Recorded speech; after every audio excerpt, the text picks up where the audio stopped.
ମୁଁ ତ ଫାଷ୍ଟ ମୋ ବାପା ମାଙ୍କୁ ଅଶେଷ ଅଶେଷ ଧନ୍ୟବାଦ ଦେବି, ଭଗବାନଙ୍କୁ ଫାଷ୍ଟ ଦେବି ଧନ୍ୟବାଦ। ତା ସହିତ ଆମର ଯେ ସୁପରିଟେଣ୍ଡେଣ୍ଟ ସାର୍ ଅଛନ୍ତି, ଏଓ ସାର୍ ଅଛନ୍ତି, ସମସ୍ତଙ୍କୁ ଧନ୍ୟବାଦ ଦେବି। ଆମର ଅଫିସରେ ଯେ ସବୁ ଅଛନ୍ତି ଅଫିସ ବିୟରର ସେମାନଙ୍କୁ ବି ବହୁତ ଧନ୍ୟବାଦ ଦେବି।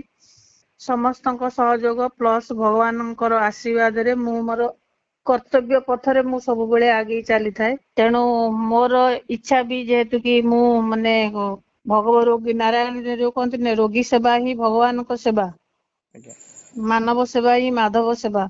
ମୁଁ ସେଇ ପଥଟାକୁ ମୁଁ ସବୁବେଳେ ବାଛି ନେଇଛି।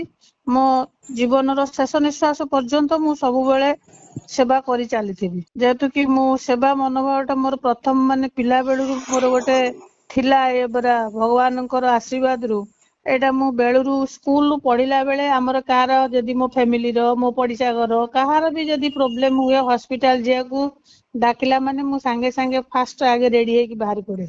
ତେଣୁ ମୁଁ ସେଠି ବି ସବୁ ଦେଖେ କି କଷ୍ଟରେ ରୋଗୀ ମାନେ ସବୁ ଅବସ୍ଥାରେ ପଡିକି ଚିତ୍କାର କରୁଥାନ୍ତି। ମୁଁ ଯେତିକି ସେତେବେଳେ ତ ମୋର ଏ ତ ଅଭିଜ୍ଞତା ନଥିଲା, ପାଠଶାଠ ସେ ଏସବୁ ବିଷୟରେ ପଢା ହେଇ ନଥିଲା ନା।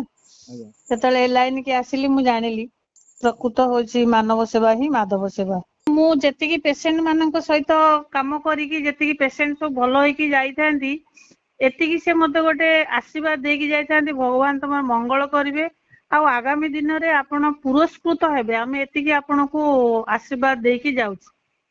ସେଇଟା ମୋ ପାଇଁ ବହୁତ ବଡ ମାନେ ଗର୍ବର ବିଷୟ।